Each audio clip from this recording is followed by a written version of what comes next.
Have you ever thought about who goes in and out of jail? Why they were sent to jail? Well, believe it or not, there are innocent people being sentenced to death.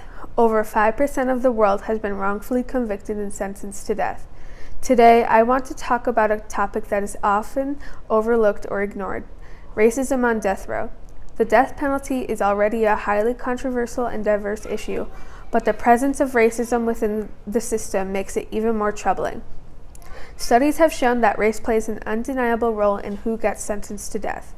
Black people are disproportionately represented on death row, and they are more likely to receive the death penalty than white people who commit similar crimes.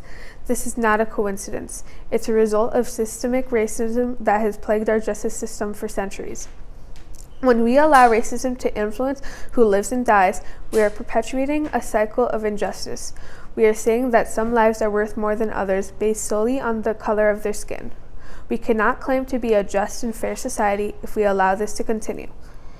The death penalty is a final and irreversible action, and we must ensure that it is carried out fairly and justly. When racism is present on death row, we cannot guarantee that justice is being served. We must hold our justice system accountable and demand that it operates without bias. We must also acknowledge the humanity of those on death row, regardless of their race. They are not just statistics or criminals, but human beings who deserve to be treated with dignity and respect.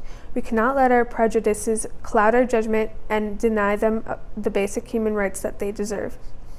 What would the world look like if racial discrimination on death row didn't exist? If racism on death row didn't exist, then the innocent people sentenced to death would be able to live full, happy lives with their family and friends.